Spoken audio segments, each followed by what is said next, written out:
Let's make some homemade cinnamon rolls. Today's version is going to be gluten-free and vegan, so they will not include wheat, eggs, or dairy.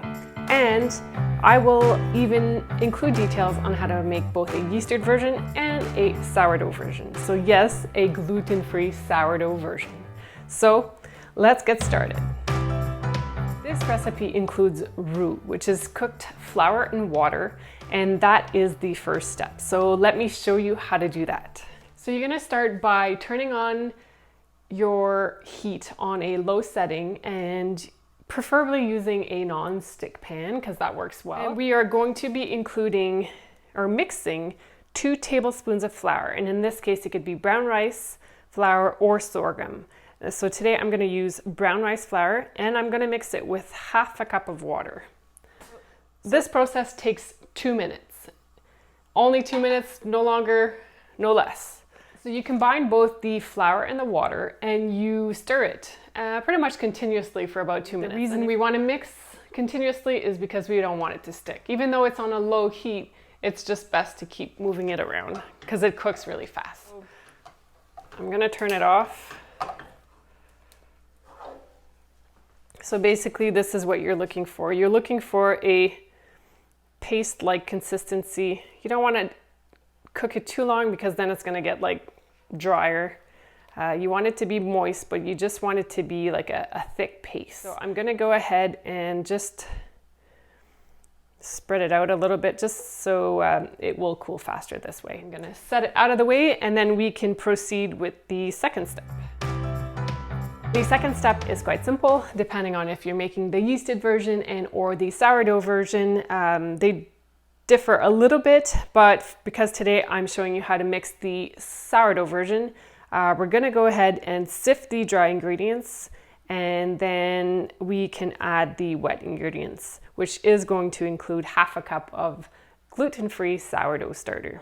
If you were making the yeasted version, you would be mixing the milk, which has been warmed up, with some sugar and some yeast.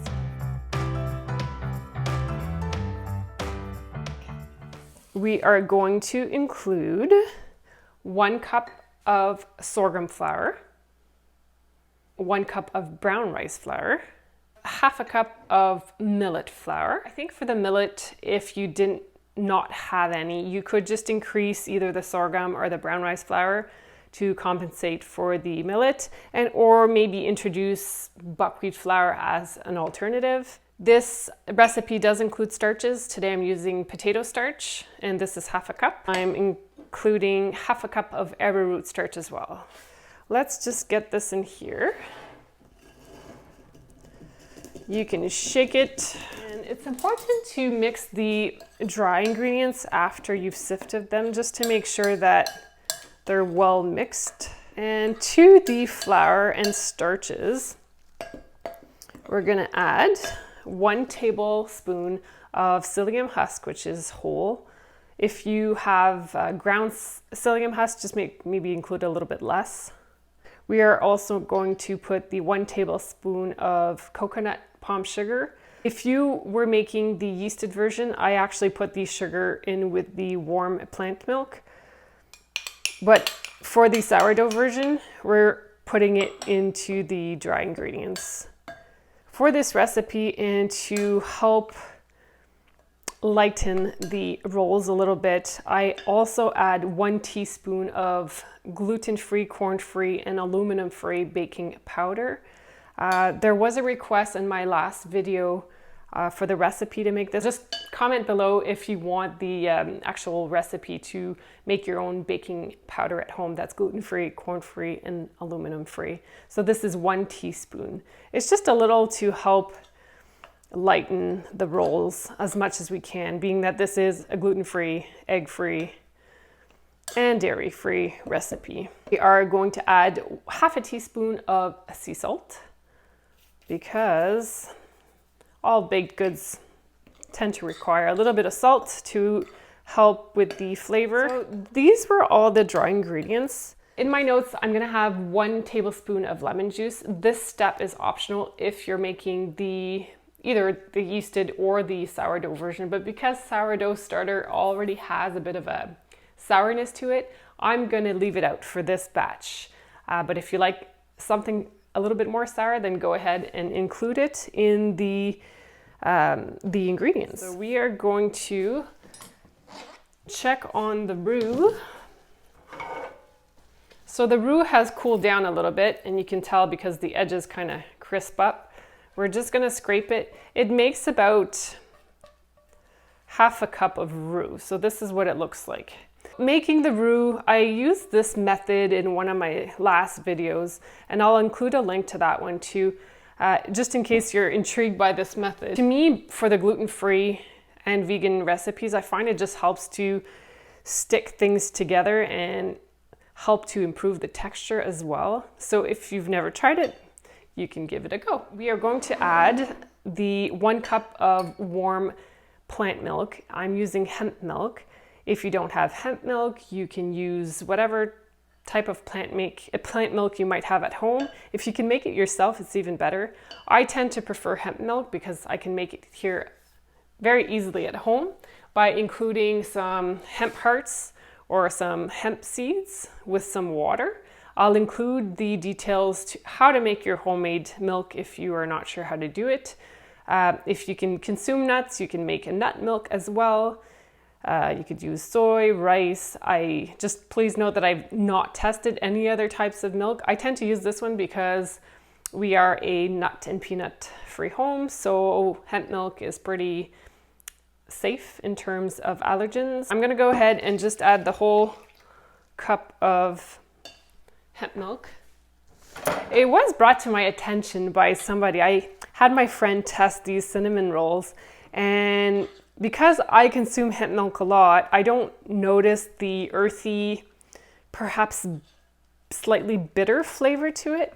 But being that she had never tried it, she was wondering, she said there's like a bitter taste or something different about the flavor. And then it occurred to me that somebody else had said that before about a baked good that I had used hemp milk. If you're used to hemp milk, then you will not even notice this little flavor difference. But if you've never had it, you might. Now is the time to add our bubbly sourdough starter. I fed 2 this morning, and you can see the nice activity. It's bubbly, it's lively. This is my fruity gluten-free starter, and it smells good. I'm gonna just gently pour out half a cup, roughly. Yeah, that looks good. So we're gonna go ahead and add half a cup of a lively starter. Lively means that it's been fed water and flour not too long ago, and then it grew in size and the wild yeast is happy. So right now my mixture is dry, so I will be needing the water for sure. As I'm mixing this, there's dry bits on the bottom, so we definitely need to add probably most of the 1/4 cup of water. So I've pre-measured 1/4 cup of water, but I'm gonna just add half at a time, just because I don't want to overhydrate the dough mixture, because then your rolls are not going to roll up very nicely. I also have to mention that because the sourdough does need to rise a lot longer, the last time I made the sourdough version, I let my dough rise for 6 hours before I could notice the bubbles on the side of the glass bowl. So 6 hours is kind of a long time, and because I only have so many hours to film today, I'm making the dough today. I'm actually going to refrigerate it overnight, and then tomorrow I'll continue filming and I'll show you how to roll the dough and then add the filling and then bake it. So this is actually looking good, but I still have some dry bits at the bottom. So I'm going to go ahead and add the rest of the 1/4 cup of water. So you gotta use a little bit of arm muscles to to mix your dough. Sometimes I get out of breath just by mixing the dough, but you know what? It's a good little workout for your arms. So this is a much better consistency. It's still obviously a little bit stiff, but it's okay because if we added too much water, then again, like I said, you wouldn't be able to roll this dough for cinnamon rolls. Oh, this looks good. So the important part is to make sure that you're not left with like dry bits of ingredients at the bottom. I'm gonna scrape my little spoon, and this is looking good. I am going to cover this, and we're gonna let it rest and sleep in the refrigerator until tomorrow. Rising times will vary. Depending on when you want to bake your rolls, it's best to plan ahead.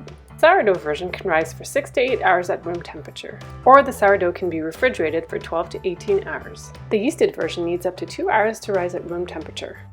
Tomorrow morning, as soon as I get up, open the fridge, take it out, and I'm gonna let it come to room temperature before I do anything else. At that point, I might roll it out and do the filling and cut them and let them grow or rise after. Or we could give the dough some time to rise in the bowl as well. But I'm gonna judge on the texture of the dough once it comes to room temperature. For the yeasted version, it's much easier in the sense that you mix all the ingredients, let it rise for 2 hours, and then you roll out your dough, add the filling, cut the rolls, and you can pretty much bake it from that point on. This just needs to rise a lot longer because it's a fermented recipe. So we are going to cover this, and we will continue filming this a little bit later. Now the fun part, getting your dough ready for filling and rolling. This could be day 2 for a refrigerated sourdough version, or once either dough recipe has risen at room temperature. And after some time, this is what it should look like. The dough should have grown a little in size, and you should clearly see some bubbles on the side of your clear bowl if that is what you used. If you've refrigerated your sourdough version, this is what it could look like. A little bit more compact, no bubbles because it's been in the fridge in a colder temperature. There's nothing wrong with this, it's just it won't have bubbles yet. All right, so this is the sourdough version of the cinnamon rolls, and I did place the mixture in the refrigerator overnight. Because I was filming, I didn't want to place it on the counter at room temperature. So being that I placed it in the refrigerator also gives you another alternative. If, let's say, one day you mix all your ingredients, but something unpredictable happens and you need to have a plan B and let's say put it in the fridge until you are ready to handle the dough for the next step. It's always nice to know that there is something that you can do. If this was the yeasted version, after a couple hours after mixing the ingredients, you would be handling the dough for the next step. So I will make sure to include all the notes because it might sound a little bit confusing. So for the sourdough, you have 2 options: to mix in the ingredients, leave it on the counter for 6 to 8 hours, or place it in the refrigerator overnight, which for you could be 12 hours, but for some could be 6 to 8. So you'll just have to decide if leaving it at room temp is better for you or in the refrigerator. If you place it in the refrigerator, you do need to remove the bowl first thing in the morning and let it sit for 2 to 3 hours before handling your dough. If this was the yeasted version, then after mixing your ingredients, you would just let it rise for a couple of hours before proceeding with the next step. So I hope that makes sense, but I will have both options fully detailed for you. The dough, and I've washed my hands, is not too cold right now, which is good. It is still a little bit on the cooler side, which is perfect. You know why? Because then it will make handling it much easier. So I've pre-cut a sheet of unbleached parchment paper, and I like using that exact paper because nothing sticks and it works really well for gluten-free and vegan bacon. I didn't say bacon, I said baking. The idea here is that we're just going to flatten out the dough to about 8.5 by 15 inches wide. So you want to do the width this way and then the 8.5 in height, I guess, if you're standing in front of it. And rolling out this way means that once you do roll it, you'll have about 8 to 10 little rolls. So don't be afraid to use your hands wash them first, but the dough is actually really, really nice to handle. It's nice in the yeasted version and it's nice in the sourdough version. And it's kind of why we don't overhydrate the dough, because then it lets us manipulate it much, much, much easier. If it was too wet, this would be a little bit more challenging. And then when you roll up your dough, everything would kind of be falling apart. This was the perfect ratio of dry to wet ingredients for gluten-free and vegan cinnamon rolls. You can play around. Once you make this recipe once or twice, don't be afraid to play around. If you want more rolls into each individual piece, then you can flatten it out thinner if you want, or like creating more little spirals. If you don't roll it as much, then you have less layers of cinnamon filling, I guess. So that looks about right.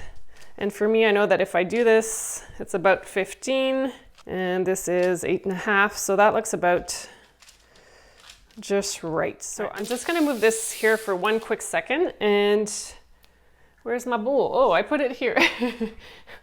All right, for the filling, we have coconut oil, we have coconut palm sugar, we have lots of yummy cinnamon.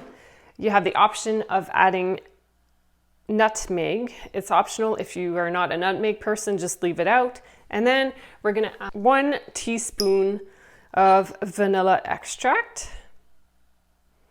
So that's 1 teaspoon. And then the other secret ingredient is cayenne pepper. The reason adding a dash of this, it just like helps to kind of, because cinnamon is a little bit on the spicy side, the cayenne pepper just kind of like enhances the flavors even more. So I'm putting a dash or 2, and I wrote, you could do up to 1 teaspoon, 1/8 of a teaspoon, but if you're not sure about this ingredient, just a little bit goes a long way. So it's better to be, use a little bit less, and if you want more the next time, just add more. So my coconut oil is kind of cold in my house, and so it has a little bit of like these clumps. You could just use your hand to mix everything, which I might have to do because I did not melt it. In the summertime, often your coconut oil is much softer. So don't mind me, I'm actually gonna use my hands, or my fingers, just to smoosh everything up. Yes, I said smoosh. Is that a thing? Smoosh everything up. People sometimes don't like using their hands, but you know what? If it's for yourself and your family, your hands are clean. There's nothing wrong with using your hands. That way you get to feel your ingredients. Basically, I'm just squeezing the bigger chunks of coconut oil. You would, if you were making this with butter, which actually vegan butter is an alternative. If you don't want to use coconut oil and you have vegan butter or margarine, probably vegan butter, like Earth Balance is an example, you could just use that. It would work equally well. If you are soy-free, just make sure to get the soy-free version. All right, this is looking good. And being that my hands are all dirty, I am just going to go ahead and add it to, I'm just gonna move this here. And I'm just going to spread it out everywhere. You could melt your coconut oil and it's going to be more spreadable, but this works well too. It's entirely up to you. Right now it's all stuck on my fingers. Maybe it wasn't the best way, but do what works for you. So now we're just going to go ahead, and you can use a spoon for this part. Just spread it out as much as you can. You're gonna leave like a 1-inch seam, if you wanna call it that, on the end. So when you roll it, you're gonna roll it towards you, and then that's gonna help to seal the edge. If you wanted to sprinkle extra cinnamon powder, you definitely could. If you're left with little spaces that don't have any of the filling, you can just go ahead and add more cinnamon if you want. That's completely okay. So now we're gonna go ahead and roll the dough, and you're gonna use the parchment paper to help you do that. So you start out by just kind of like folding the beginning, And you're using the parchment paper, I'm just going to show you, to keep rolling it. So as you do the first bit, then you go back. I'm just unrolling it to show you, and then you're going to keep going until you've rolled the whole thing. So it's actually quite a nice way to do it. See how nice that is? And there's no fussing and there's no sticking. And being that this dough is refrigerated, it's actually handling very well. And then I'm gonna go the other way just to seal up the whole thing. You can kind of, use your hands to even out the size of the roll when you're doing it, but don't squish it down too much. And now we're gonna go ahead and cut it. Well, we're gonna use a knife to just mark it, and then I'm gonna slice through them. Probably gonna make 10 rolls, just because I have a feeling that that looks good. So 10. You might have, if you make the yeast-free version, you might end up with 8, depending on how big you cut your rolls. But this looks good. So then I'm gonna just go ahead and gently slice through. Today I'm going to use my largest cast iron pan. Actually, I'm going to place it like this so you can see. And the other day I had used my smaller one, but when they bake, they actually grow. So then I felt that they were almost like too tight together. So by using the larger pan, it'll give them a little bit more space to grow. Another baking alternative, and I'll make sure to include some pictures, you can definitely just use a baking sheet. You line it with a sheet of parchment paper, and then you can just spread out your rolls onto the baking dish, or the baking sheet, sorry. You could use a glass baking dish if you don't have a cast iron pan, but a cast iron pan really helps to distribute the heat very nicely. I am just going to spread them out. I was actually really excited because the first few times I tested the sourdough version, I was really pleased with the outcome. It was just more like, it looked fluffier and the flavor was better. The texture was really great too. If you're not sure about sourdough, or because just the idea of making a sourdough starter just intimidates you a little bit, just try the yeasted version. And then after that, when you have practice, then go ahead and try making a gluten-free starter. So if you've never made a sourdough starter before, I will make sure to include a video, or maybe a couple of videos that can help you. This looks good.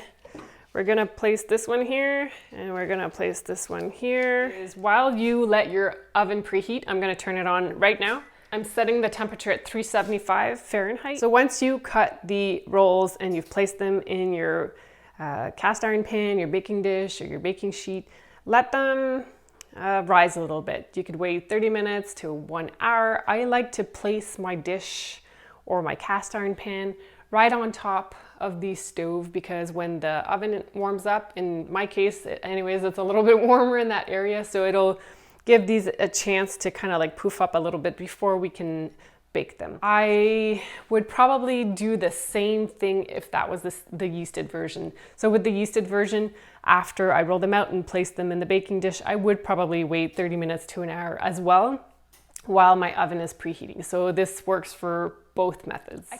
I don't often like to wait super long, and we've waited long enough because the dough was in the refrigerator overnight. So for this step, I think 30 minutes is sufficient, but if you want to wait a full hour, that's completely fine too.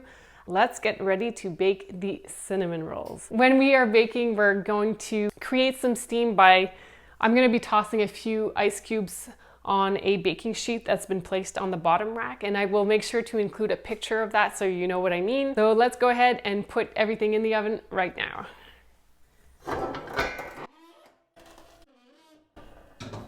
So the cinnamon rolls are like in the middle, on the middle rack, and then I'm going to toss some ice cubes in a baking. So the ice cubes are on the lower rack, but obviously I put a baking sheet there. So you're placing the ice cubes on a baking sheet. So as soon as you close the door, they are gonna melt and they're gonna create some steam. I'm gonna set my timer to 25 minutes. That is so I don't forget. And 25 minutes might be sufficient depending on the baking dish that you're using. On a baking sheet, I know that the other day 25 minutes was enough. If you overbake them, they can get kind of dry and crumbly, and that's not what you want for cinnamon rolls.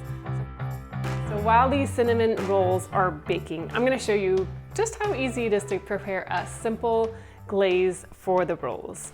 There's two options that you can try. The first one is the simplest option that you could try, is by mixing organic powdered sugar with a little bit of plant milk, and that's kind of all you would need to create a nice simple sweet icing. My second option would be to use coconut butter, which is the healthier alternative to the glaze, with a little bit of plant milk, and you could sweeten it with a little bit of coconut palm sugar. But if you're not familiar with coconut butter, it's basically like taking shredded unsweetened coconut, and then you could add a little bit of coconut oil and a few drips of water if you had to help you mix it to create like a thick spread. So that's kind of what it is. It's just a very nice natural icing that you could create for these cinnamon rolls if you're looking to create a healthier alternative to using powdered sugar. Today I'm going to use the powdered sugar, and I'm just going to add a few drips of the hemp milk, and you'll see you really don't need that much. If you put too much, then it's like too liquidy. So start just with a little bit at first, and then add more if necessary. So in my measurements, I say to use 6 to 8 tablespoons of the powdered sugar, and up to, what did I write? 1 tablespoon of hemp milk. I have not yet used a full tablespoon, but as you can see, it really does not need a lot. So I'm gonna add just a few little drips left, because once it hits the warm cinnamon rolls, it will melt. So you don't want it to be too thin. So right now it's thick. You could add a few more drops of hemp milk if necessary. All right, so for now we're just gonna leave it out, and I'm gonna finish baking the rolls. Once they're ready, I suggest cooling them for 5 to 10 minutes before adding the glaze. I do not want to bake them too long because they're gonna get too dry if we do that. So here you have the baked cinnamon rolls, and I'm pretty sure they have baked long enough. Again, I don't want to overbake them because they will get too dry too fast. So these look just about right. All right, so it's been 5 minutes, and the oil that was still kind of bubbling at the bottom kind of absorbed into the cinnamon rolls, which is good. So now I'm gonna go ahead and take them out because I don't want them to continue to dry in the hot pan. It's not like a baking sheet. A baking sheet would cool kind of way faster. A cast iron pan stays hot for a long time, and I don't want to dry out the cinnamon rolls. I can't wait to try them because this batch smells really, really, really good. That's one thing I've been enjoying with this recipe, is I really do like cinnamon, and oh boy, it does smell very good in the house afterwards. You can put, honestly, as much or as little as you want. There's no rule. It will kind of melt into it though, but you can do swirls. You can just spread it however you want. This looks so good. I should try one hot just to, you know, for the sake of the video, of course. Well, there you have it.